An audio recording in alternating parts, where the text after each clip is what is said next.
नमस्कार बंधुरा आमार हेल्दी एंड टेस्टी चैनेले आपनादेर सबाइके स्वागत। आशा करी आपनारा खूब भालो आछेन, आमिओ खूब भालो आछि। आजके आमी आपनादेर करे देखाबो जे आमी बाड़ीते किभाबे झरझरे फ्राइड राइस बानाई।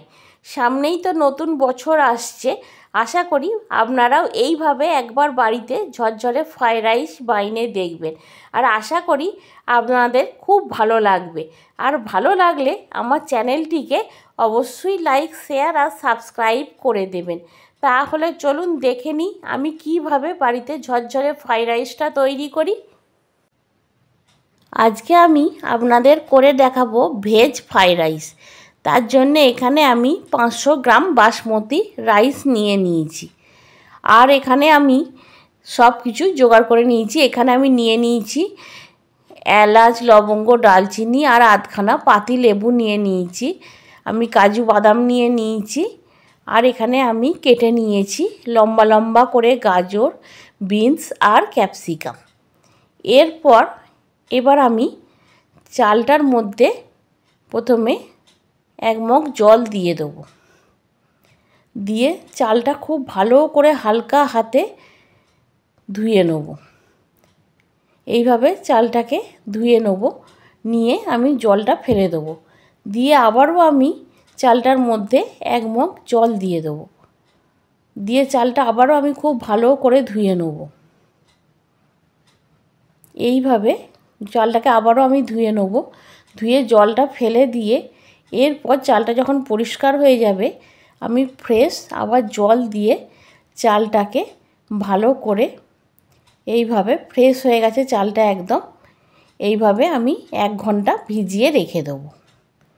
এরপর কড়ার মধ্যে আমি প্রায় এখানে 3 মগ মতন জল দিয়ে দেবো।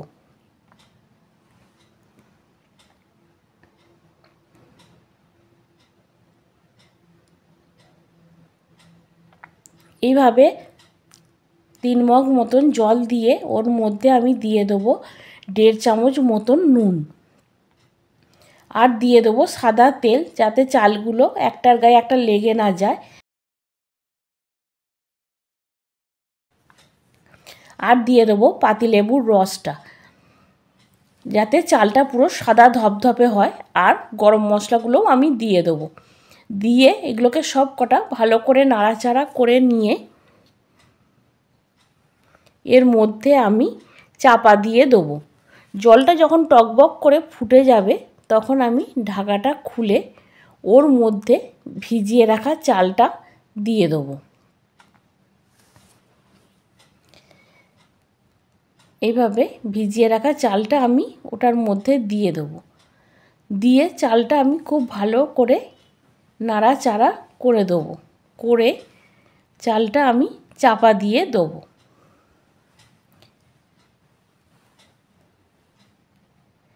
যখন চালটা আমার হয়ে যাবে, প্রায় এখানে আমি 85% 90% মতন আমি সেদ্ধ করে নেব ভাতটাকে। দিয়ে ভাতটা যখন প্রায় 90% মতন সেদ্ধ হয়ে যাবে তখন হাতে করে টিপে দেখে নিতে হবে যে ভাতটা হয়ে গেছে। তখন আমি ভাতটা ভালো করে জলটা ঝরিয়ে নেব। ভাতটার জলটা ঝরিয়ে নেবার পর আমি কড়াইয়ের মধ্যে দিয়ে দেবো সাদা তেল আর 1 চামচ মতন ঘি। তেলটা আর ঘিটা গরম হয়ে গেলে ওর মধ্যে আমি লম্বা লম্বা করে কেটে রাখা গাজরটা দিয়ে দেবো। আর দিয়ে দেবো কেটে রাখা বিনসগুলো। দিয়ে গাজরটা আর বিনসটা খুব ভালো করে আমি নাড়াচাড়া করে ভাজা ভাজা করে নেব।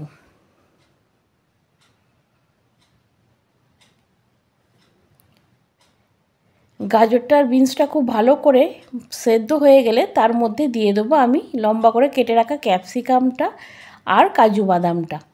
এখানে আমি কিশমিশটা দিইনি, আমার বাড়িতে ছিল না বলে। আপনারা অবশ্যই কিশমিশটা ব্যবহার করবেন। এইভাবে আমি কাজু বাদামটা আর ক্যাপসিকামটাও খুব ভালো করে ভেজে নেব। ভেজে নিয়ে তাতে আমি অল্প পরিমাণ নুন দিয়ে দেবো। যেহেতু আমি ভাত সেদ্ধ করার সময় নুন দিয়েছি, সেই জন্য এখন একদম অল্প পরিমাণ নুনটা দিয়ে দিলাম। দিয়ে হালকা করে নাড়াচাড়া করে নেব। করে নিয়ে ওর মধ্যে প্রায় আমি দিয়ে দেবো 5 চামচ মতন চিনি।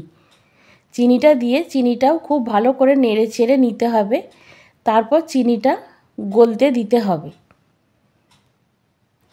চিনিটা খুব ভালোভাবে নাড়াচাড়া করে গলে গেলে তার মধ্যে আমি জল ঝরিয়ে রাখা ভাতটা দিয়ে দেবো। এইভাবে আমি প্রথমে অর্ধেক ভাতটা দেবো, দিয়ে খুব ভালো করে মশলাগুলোর সঙ্গে মিশিয়ে নেব। ক্যাপসিকাম, গাজর, বিনসটার সঙ্গে খুব ভালো করে এইভাবে মিশিয়ে নেব।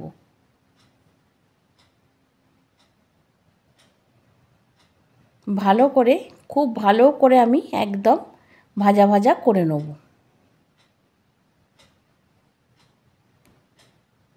এইভাবে সব সবজির সঙ্গে ভালো করে মিশিয়ে নিয়ে ওর মধ্যে আমি দিয়ে দেবো অল্প করে গোলমরিচের গুঁড়ো, দিয়ে আবারও বাকি ভাতটা আমি ওর মধ্যে দিয়ে দেবো। দিয়ে ওর মধ্যে অল্প ঘি আমি দিয়ে দেবো, আর ওপর থেকে কিছুটা পরিমাণ গোলমরিচের গুঁড়ো আবারও আমি দিয়ে দেবো। দিয়ে ভাতটাকে আবারও ভালো করে সবজিগুলোর সঙ্গে নাড়াচাড়া করে নিতে হবে। এইভাবে খুব হালকা হাতে নাড়াচাড়া করে নিলে একটা ভাতও ভাঙবে না, সব কটা চাল গোটা গোটা থাকবে। এইভাবে নাড়াচাড়া করে নিয়ে একদম দেখুন প্রত্যেকটা ভাত ঝরঝরে রয়েছে, তাহলেই রেডি হয়ে যাবে আমার ঝরঝরে একদম ফ্রাইড রাইস।